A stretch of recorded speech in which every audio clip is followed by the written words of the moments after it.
विश्वेश्वराय महादेवाय त्र्यम्बकाय त्रिपुरान्तकाय त्रिकाग्निकालाय कालाग्निरुद्राय नीलकण्ठाय मृत्युञ्जयाय सर्वेश्वराय सदाशिवाय श्रीमन्महादेवाय नमः। नमस्ते अस्तु भगवन् विश्वेश्वराय महादेवाय त्र्यम्बकाय त्रिपुरान्तकाय त्रिकाग्निकालाय कालाग्निरुद्राय नीलकण्ठाय मृत्युञ्जयाय सर्वेश्वराय सदाशिवाय श्रीमन्महादेवाय नमः।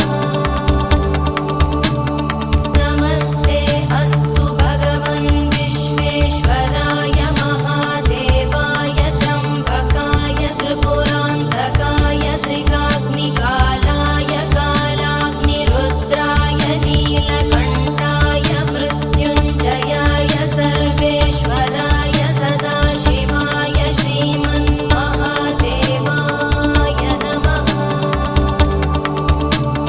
नमस्ते अस्तु भगवन् विश्वेश्वराय महादेवाय त्र्यम्बकाय त्रिपुरान्तकाय त्रिकाग्निकालाय कालाग्निरुद्राय नीलकण्ठाय मृत्युञ्जयाय सर्वेश्वराय सदाशिवाय श्रीमन्महादेवाय नमः।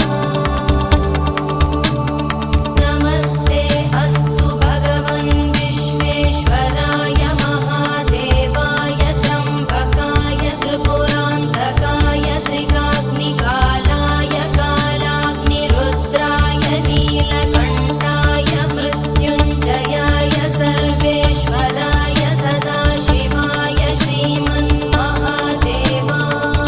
नमः। नमस्ते अस्तु भगवन् विश्वेश्वराय महादेवाय त्र्यम्बकाय त्रिपुरान्तकाय त्रिकाग्निकालाय कालाग्निरुद्राय नीलकण्ठाय